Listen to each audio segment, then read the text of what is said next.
nous sommes sur Autocar Expo et nous sommes heureux d'initier le premier partenariat avec le Daimler, la Fondation Carceprev et AFRAD, qui sera donc d'initier les conducteurs des autobus au geste de premier secours et installer des défibrillateurs à partir de 2015 dans les autocars neufs qui sillonneront la France. Carceprev s'est engagé dans cette voie au profit de l'association RMC BFM pour mettre à bord des autocars aujourd'hui Mercedes et Cetra du groupe Daimler qui ont accepté le partenariat dans un premier temps.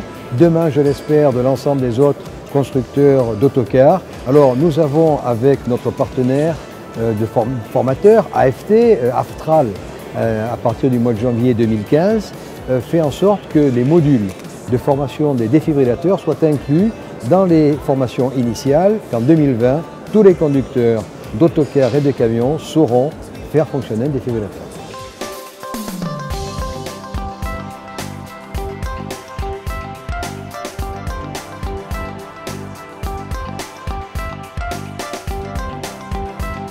Dans les cibles de pouvoir augmenter la sécurité de tout le monde, 50 000 personnes qui meurent tous les ans par une crise cardiaque, donc on a des défibrillateurs qui sont présents à un moment spontané à chaque site.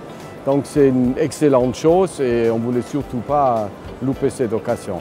Pour nous, c'est très important dans la mesure où la démarche de Mercedes, notamment en termes d'autocars, est basée sur la sécurité. Et les clients aujourd'hui de nos entrepreneurs sont souvent effectivement soit des clubs sportifs, on sait que c'est une des populations à risque majeur, on imagine moins.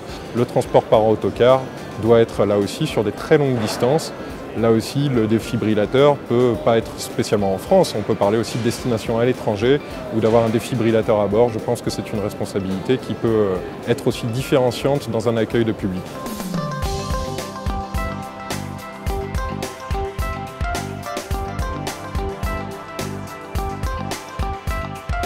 Dans le cours de ma carrière de transporteur, j'ai eu à gérer 3 décès de personnes au cours de voyages en autocar. Je trouve très bien que les conducteurs soient sensibilisés au message cardiaque dans les autocars. C'est vrai que si aujourd'hui on me donne la possibilité de choisir entre 2 véhicules, je prendrais celui avec défibrillateur.